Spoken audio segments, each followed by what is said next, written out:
Help me ducks, it's Simon here. Welcome back to the Hermit's Cave. Hope everybody's doing well. I think today we'll have some white sage and lavender. I really love one of my favourite brands now is the Tribal Soul. Just love it. So we will have that today as a scent. There we go. Okay, so as I mentioned yesterday, I had a little bit of work to do today, and now I'm officially off for a couple of weeks, so I've got some time to make videos, and I'm going away to the coast as well. So yes, candles lit, incense lit. I've got some gorgeous dandelion and fennel tea, which is really nice. I'm really enjoying this one.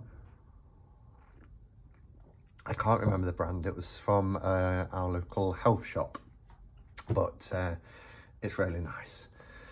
So today I thought we could look at Tarot Nuages, and it's by Needman. I think that's how you pronounce, I think the G is silent, so Needman.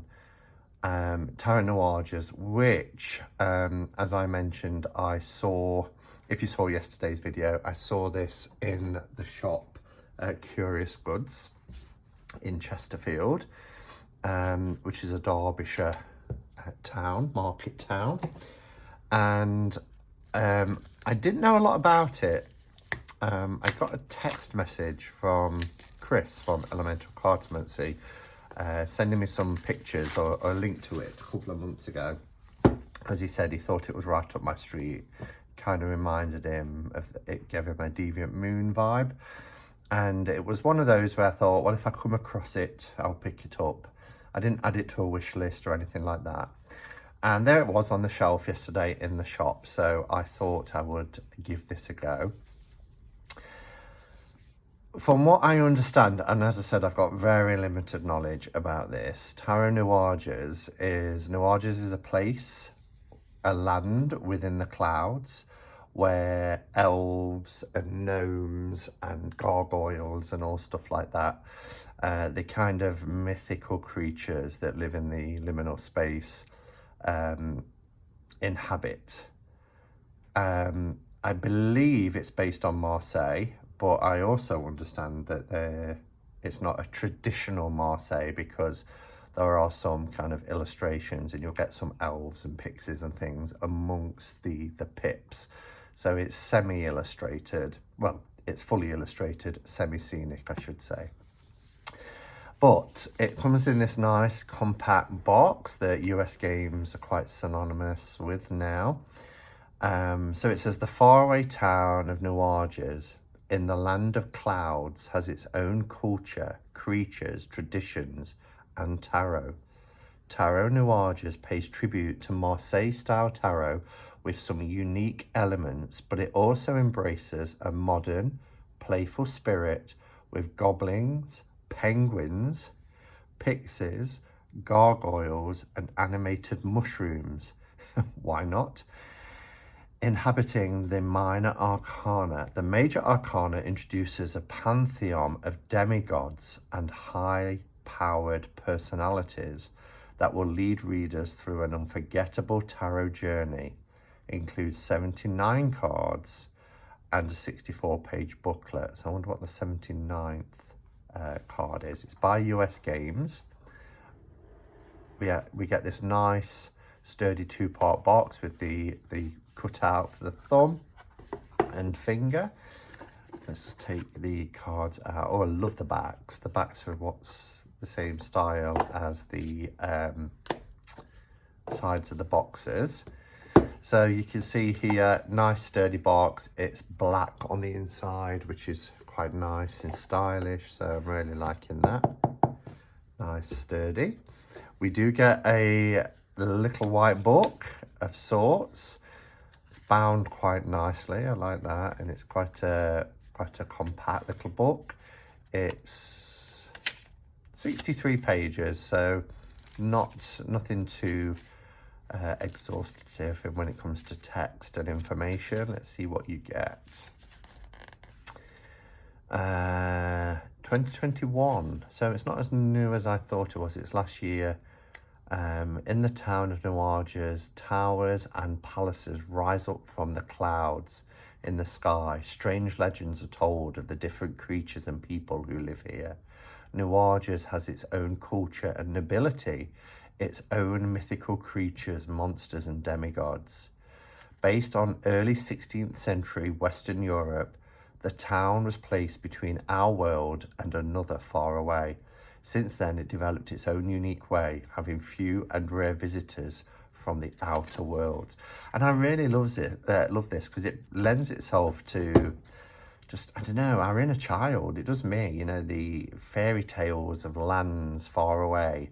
You know, once upon a time in a land far, far away. It has that sort of energy to it, a place up in the clouds. So the town of Nuages has its own tarot deck, with its traditions and its inhabitants depicted in the cards. The deck continues the tradition of Tarot of Marseille, having taken it as the source of inspiration since the times when the town was part of our world. Oh, so it's drifted off into the clouds.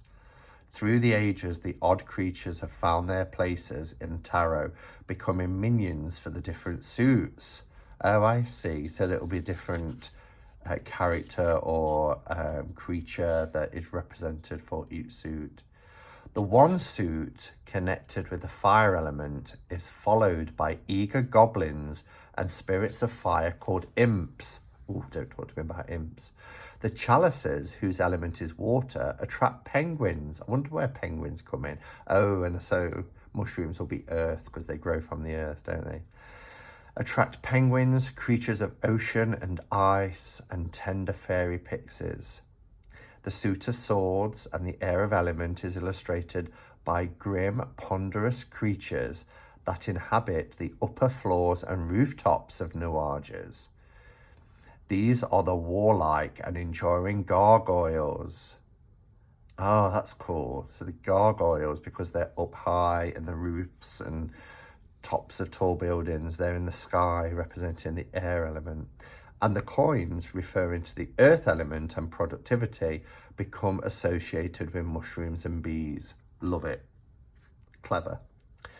The historical figures from different ages and 4 different noble families form the court cards, with each family representing its archetypal suit. The mighty demigods formed a pantheon of what we are used to call the major arcana.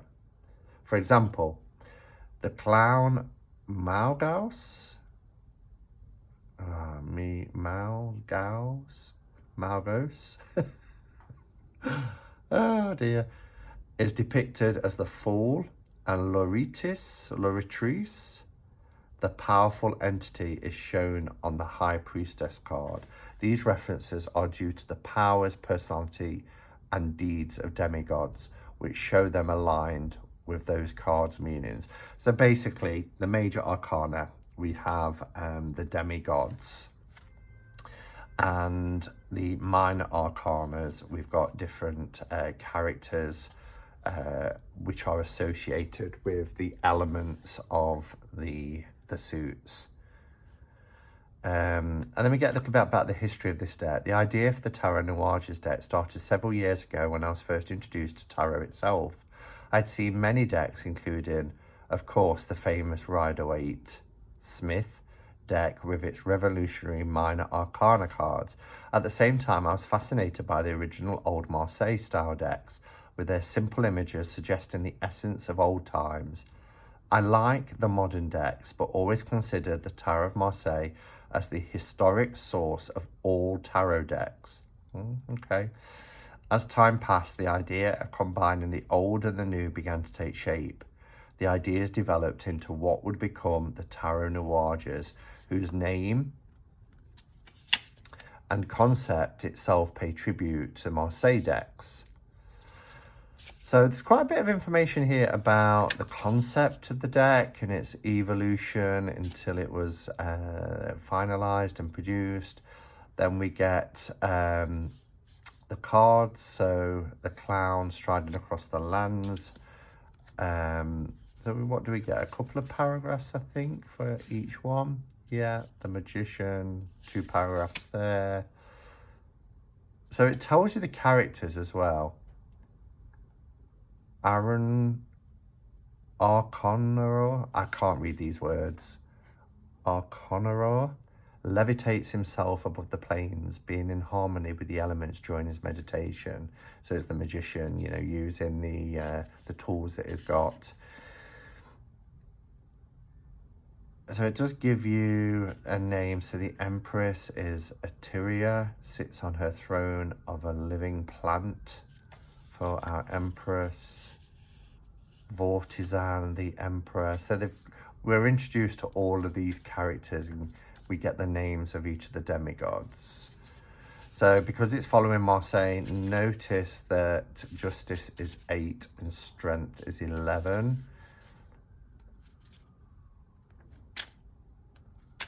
And then, yeah, then we go into the minors. We tend to get roughly 1 paragraph for the minors. Okay, so, and that's pretty much it. So a nice little book, but unlike your bog standard LWB, you do get some information about the characters of the cards as well, rather than just a, you know, a meaning in terms of a divinatory meaning or something like that. So let's have a look at the cards themselves. Oh, I see a way in. These aren't the sharpest of scissors. I should have got the other ones, really. Okay. Just wondering whether to edge this deck. It's borderless. It might look nice in black. It might look nice in orange, actually, to bring out the fiery orange of the diamond shapes on the back. We shall see. Okay, so in terms of size, it's US games, so it will be pretty much a standard tarot size. Oh, they're taller than MPC. So these, what other US games deck? Because I thought MPC and US games were pretty much on a par with each other. He looks around trying to grab a US games card. Okay, let's look at Tarot the Abyss. This is US games.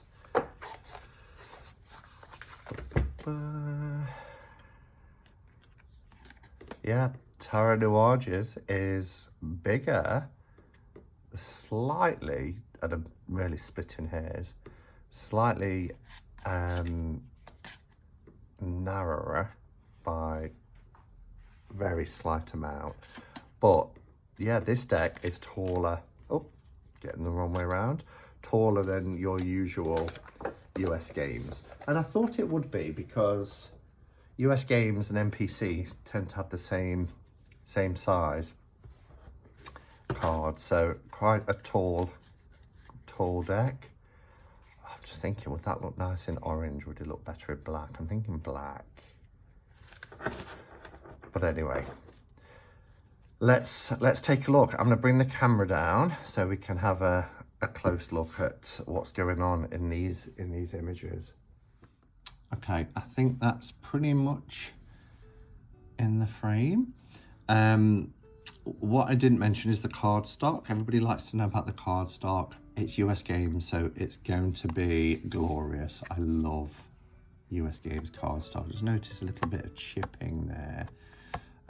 So I'll edge this in black rather than orange because that will cover that up.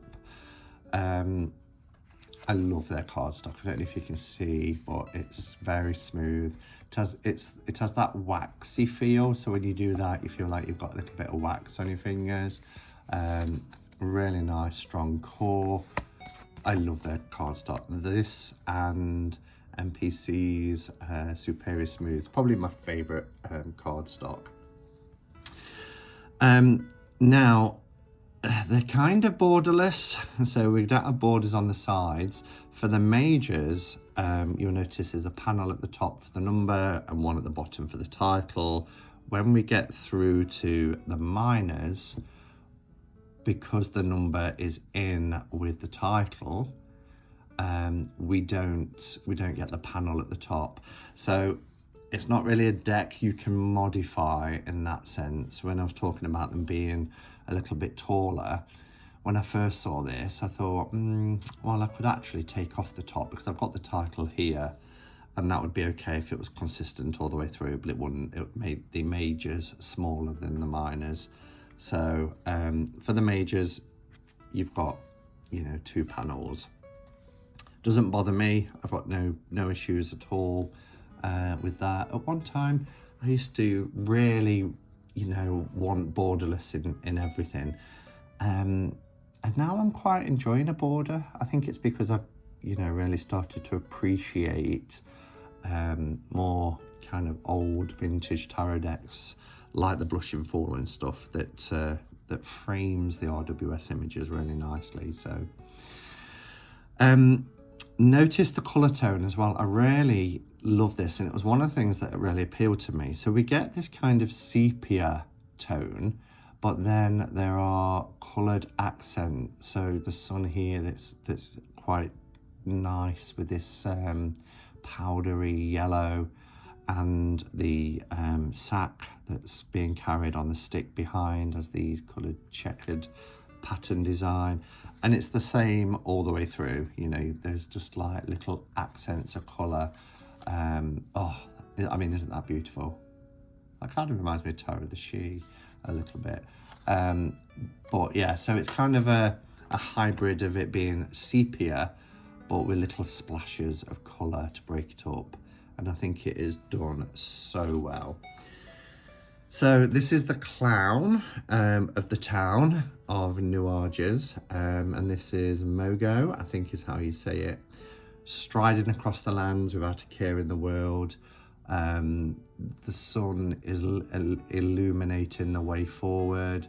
We've got the little dog here, which is just, yeah, the dog, it says in the book, his dog accompanies him and is as vigorous and playful as the fool himself. He's got his sack on the stick with his belongings. So the book does describe the scene in the first paragraph of the cards, and then it gives you the meaning. So endeavour, no fear, new paths and possibilities, new beginnings, what we know, you know, that the Fool represents. But what I really appreciate is that we get the character, we get to find out what's happening within the scene of the card. So that's a bonus, I think. Here we have our magician. If you remember, the magician is levitating, using the tools at his disposal, but he's levitating above the ground. Arcana, I think it's pronounced, levitates himself above the plains, being in harmony with the elements during his meditation. A staff, a sword, a chalice, and a coin soar before him, held aloft by his will. He has control over himself, his surrounding reality, and different aspects of life represented by the suit items. He is calm and aware of his own power. And I just think the illustration, the artwork for this deck, I mean, look at the face. I just think it is beautiful. Our High Priestess is Loritrice. She is serene, incarnate, full of mysticism and insight. She looks inside souls. Her eyes full of knowledge, it says. The moon above her symbolizes intuition and understanding the subconscious. She holds a sacred book, black and white columns that we're used to seeing, with B and J on in the RWS. represent contrasting dualities, dark and light, day and night, man and woman, life and death. It's the same with the spheres as well, that's on her throne behind her. I think this is such a beautiful card. I love this for the Empress card. Stunning. And as I said, it reminds me of Tarot the She. But this is the Empress Atiria, sits on her throne of a living plant. So her throne is made up of a plant. Her gaze is a mix of tenderness and sensuality. She is the essence of femininity. She is the mother. She embodies fertility and nature. Below her throne, the flowers blossom. Her shield bears an emblem of a heart and the feminine symbol of Venus's mirror on it.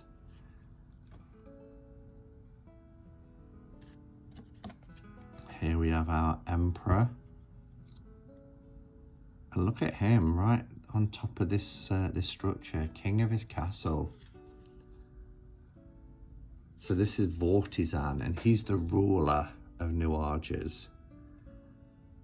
And you know, this Nuages, it's like, as I mentioned, it reminds me of children's books, but it's like having a book here in picture form. We're getting to know the characters of this world laid out through a tarot deck. I think it's wonderful.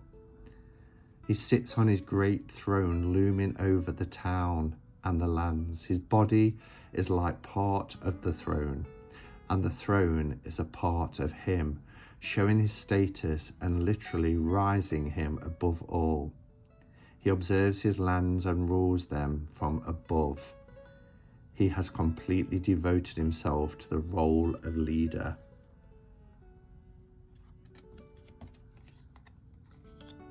Here we have our Hierophant. We have the two supplicants here. We have the Hierophant staff. So the symbolism is here. Now this is Mehion, the Hierophant, the spiritual leader, sits on his throne. He is tranquil and confident of himself and his mission in this world. In one hand he holds a scepter, pointing at his highest rank. Yeah. With his other hand, he blesses two zealots kneeling before him. Two pillars behind him radiate soft light, inspiring the souls of his followers. Didn't realise there was radiate. Oh, I see. Yeah, this in the background is the light radiating out. I never actually saw them as lights. Here we have our lovers, and now this is a very Marseille style lovers. I love this little Cupid here. It looks more like a demon though than a Cupid. Miridus, the lover, stands before two maidens. Now is the moment for him to make the final choice. The maidens are obviously demanding resolution. Above them is a cherub preparing to take a shot. The maidens on this card are often understood as virtue and vice, and also represent choice itself. Not just a romantic choice, but any decision-making situation. I never knew that. I think that's probably because I didn't really study the Marseille in the same way that I studied RWS, but I've never thought of the maidens as virtue and vice. I kind of seen them as opposites. And I think it's in the Mythic Tarot. They're actually two characters. Here we have the Chariot. Now this is Neral, the impetuous. Rules his chariot, raising clouds of dust and wind. His willpower has subjugated the pair of mythical monsters who pull him forward. Nothing can stand in his way. The chariot will smite all between the charioteer and his goal. Wow. Here's Justice. Her name is Equilibria, Love that for the Justice card. The Heavenly Warrior. She is obsessed with justice. In one hand she holds scales, the other a sword.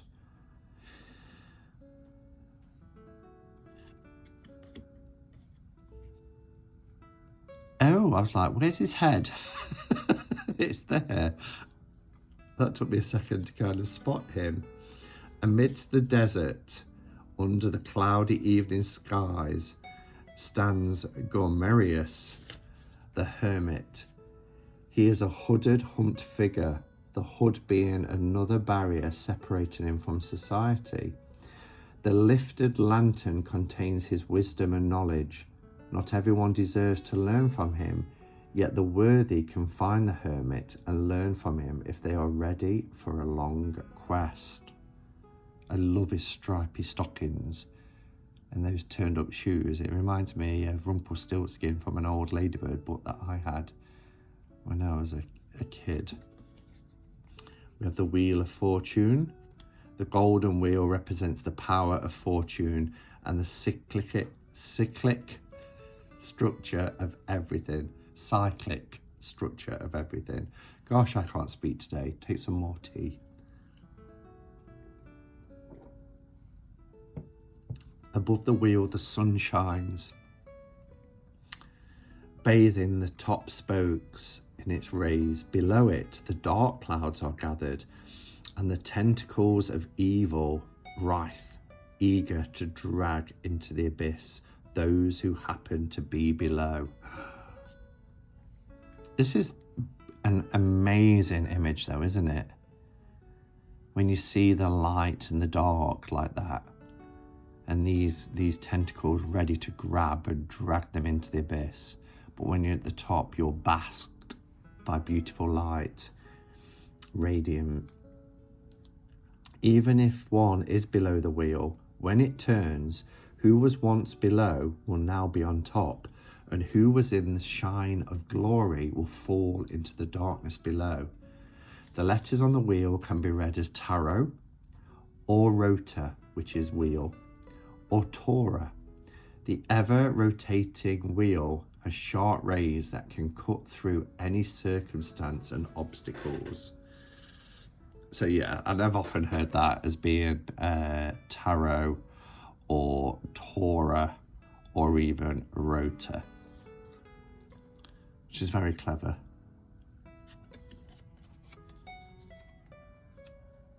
Look at that for a beast in the strength card. This is Catricia, the nymph.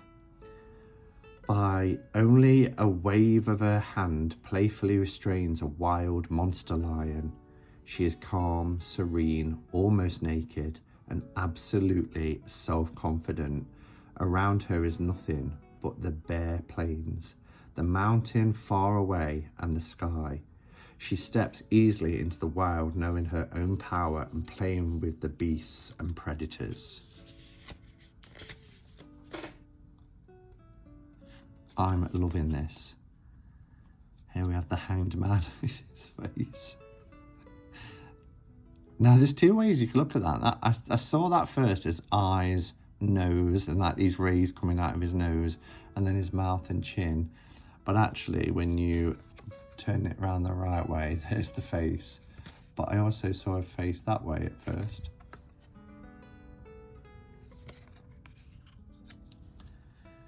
So this is a trickster. Nensalia is hanging upside down in an archway. He shows absolutely no worries about his position. In fact, he has already freed his hands and has placed them down behind his head as if he were lying on a bed. He can easily free his leg from the rope, but for some reason he remains hanging. His figure and face show that everything is okay and even seems as if it were planned. Who knows, maybe his powers will make him feel in control, using an inconvenient position to irritate his offenders while he appears to be just relaxing. Or maybe he really got caught, accepted his fate, and isn't going to panic.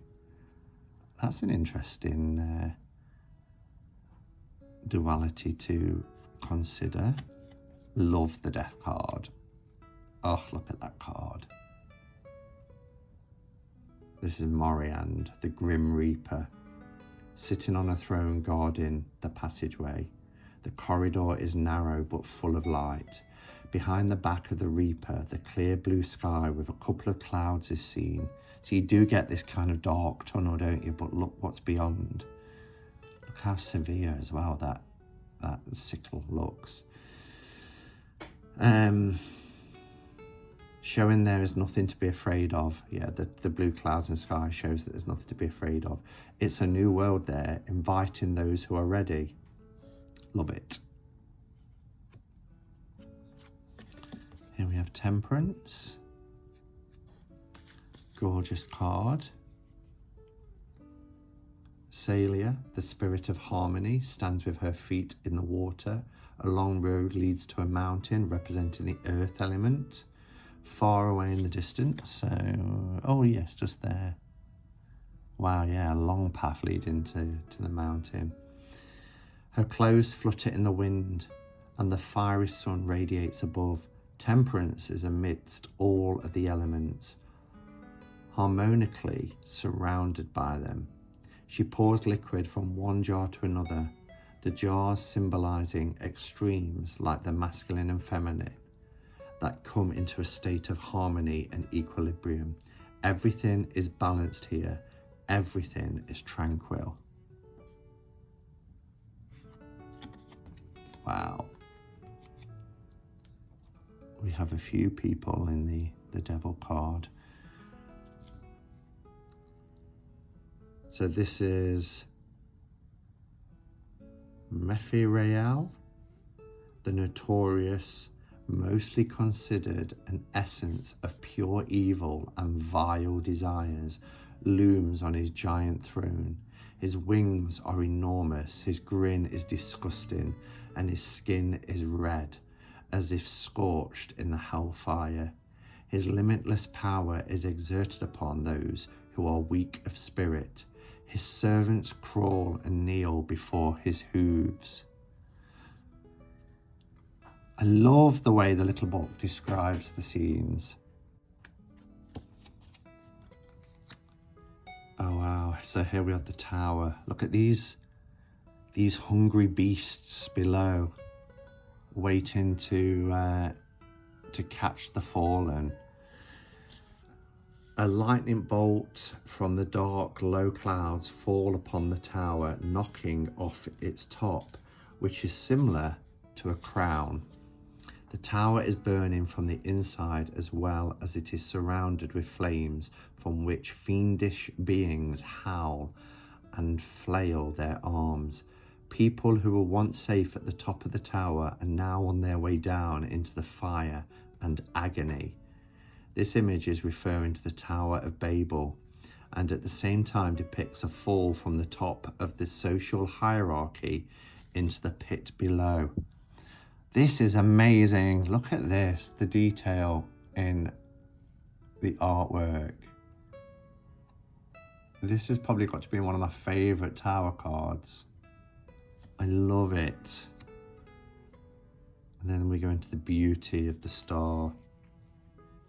A maiden by the name of Selenia sits beside a lake, pouring the water of life from two vases, from one into the lake and from another onto the land. She is naked and beautiful. Her nudity speaks of her purity. Above her and all the land shines a star of hope, surrounded by 7 other lesser stars. A tree, a mushroom, and the maiden herself all reach up towards the star, leaning into its light.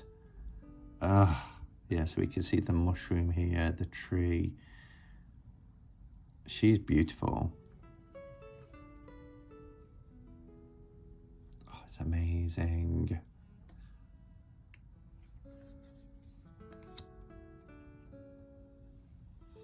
Here we have the moon.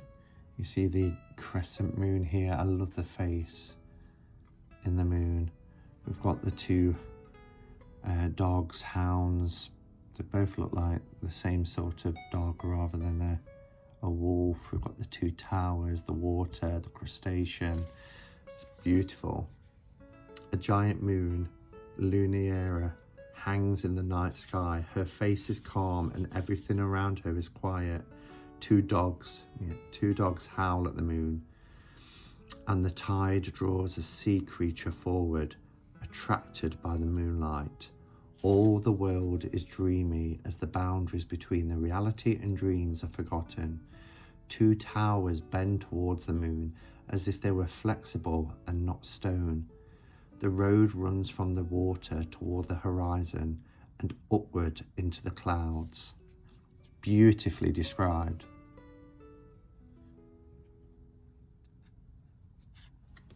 I'm so pleased I brought this deck. I bought it on a whim, but I'm not disappointed at all. Look at this sun card. Again, Marseillan style, rather than a naked youngster on a horse. We've got which is often depicted as two brothers, but a little bit different here, but I love the face of the sun. So Solean, the sun, is spreading its light upon the world. The light is pure and bright. The face of the sun is wise and kind. Two youths are dancing in the light, full of happiness, enjoying the life, the light, and the universe. The day is bright, and the wall protects them from the outer dangers. All is well here. Here we have our judgment card.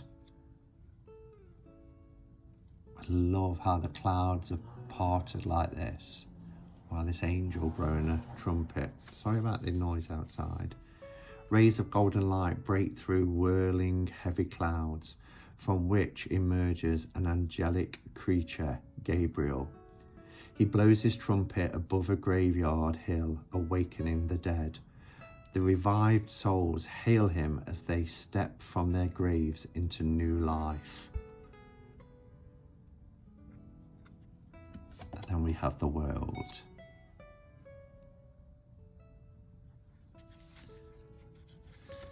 So for the world, a maiden named Creatilia, I get it, is levitating in the air. She is nearly nude, clothed only by a ribbon wrapped around her. She holds two scepters.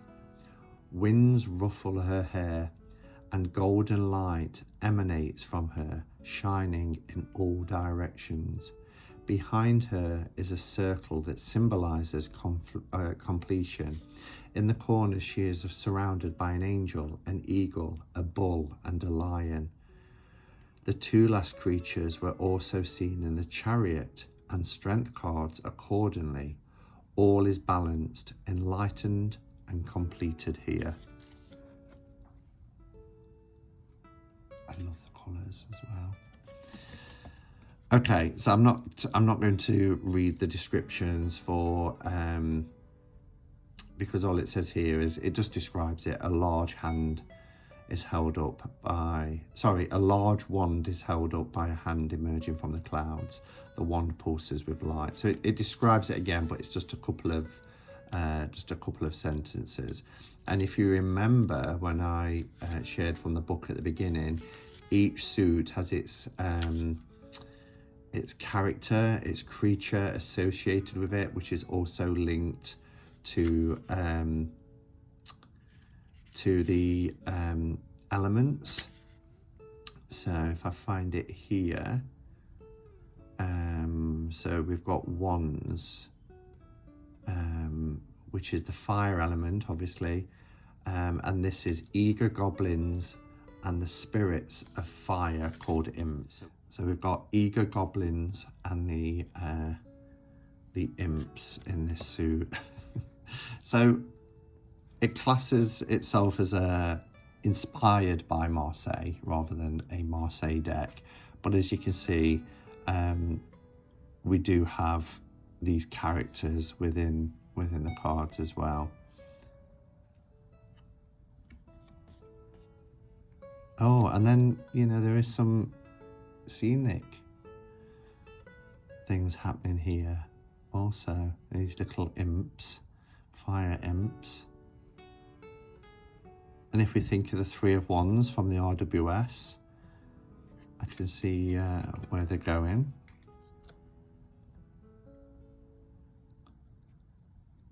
So I wouldn't really call it Marseille. I would just say it's more kind of pips, semi pictorial pips. Oops. We kind of got two-tone colour here. We've got the green of the wands and the red of the little imps and goblins.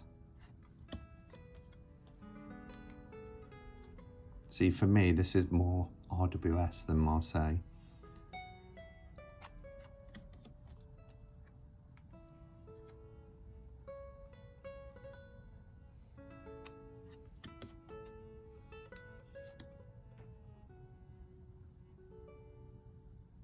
Definitely.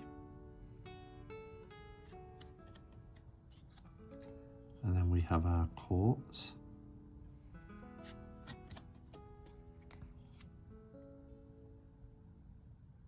That's a powerful image.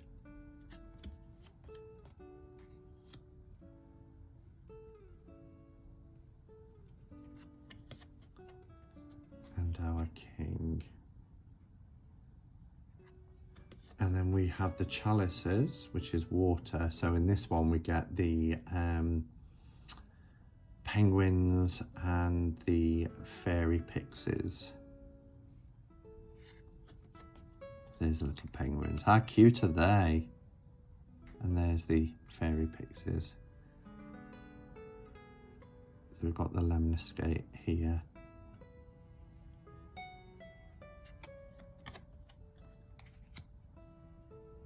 This deck is brilliant.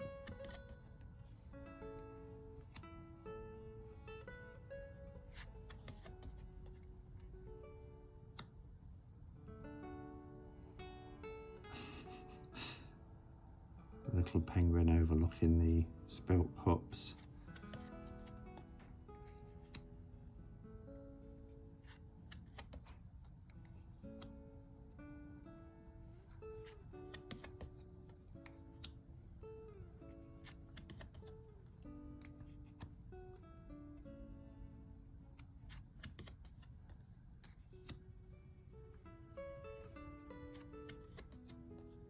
Oh, I love that guy.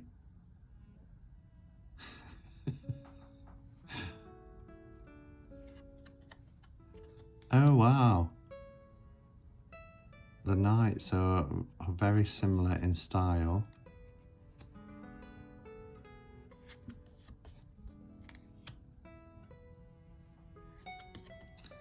So our swords, if you remember, obviously the element of air.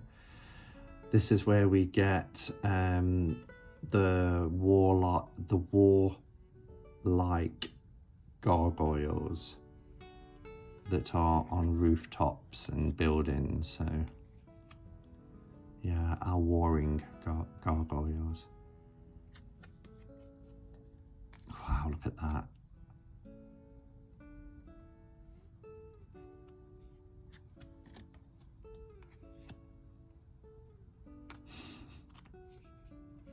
This deck is so clever.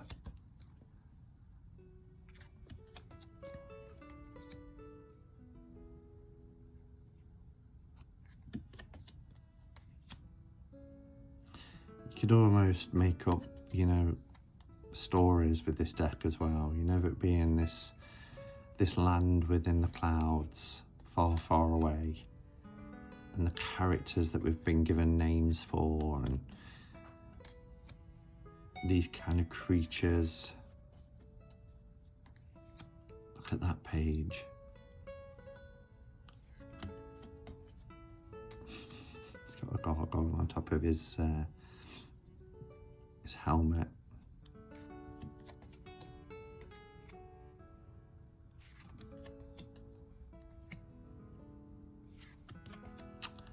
That's a beautiful ace of coins. this scrawny hand holding it here.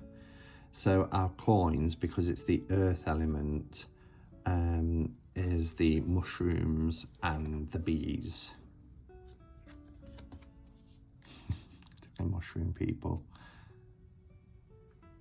I like this as well.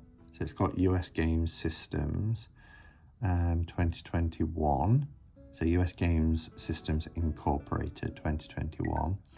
And then we have the creator's name here. So made by, I think it's Needman.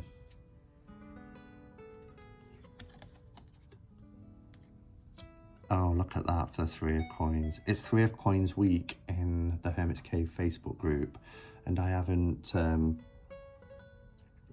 uploaded my image yet.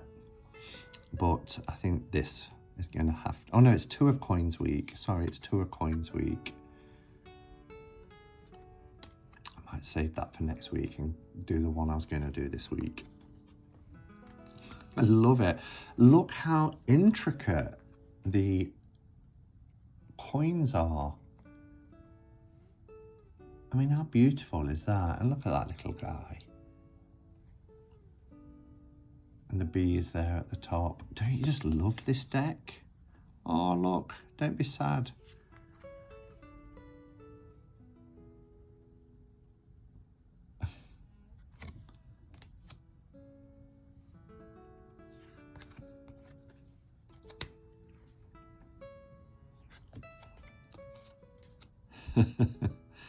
Yeah, this is more RWS than Marseille. The only Marseille thing about it is some of the majors and the renumbering of strength and justice. Love that, the family home look. I love how every coin is different, it's unique.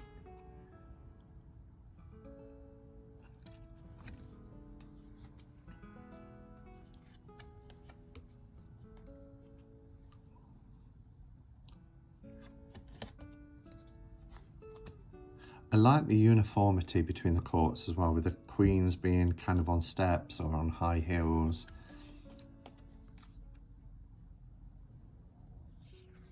Oh, so yes, there was an additional card, wasn't there? Because they said it was a 79 card deck. So we actually get the town itself here. So we've got this as an additional card, the town.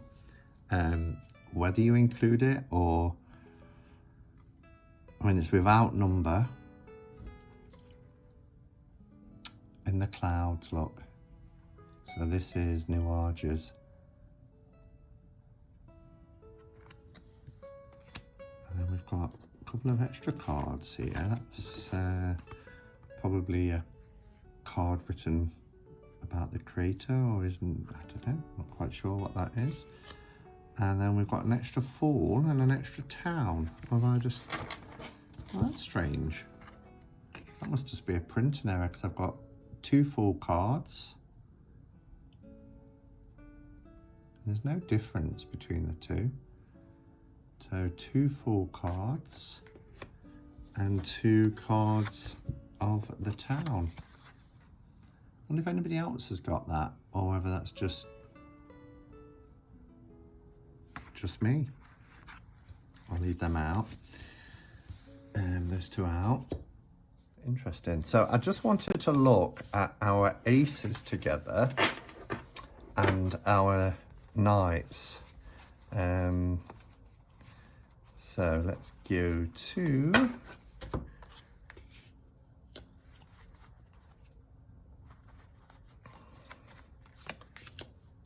love them.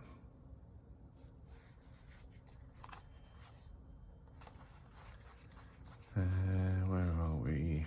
Ace. I love these light beams that are emanating from them. So there is our, let's see if I can zoom in a little bit. There's our aces.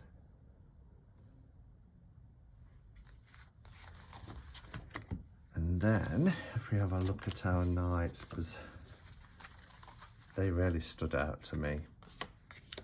think we've got 2 in each direction as well.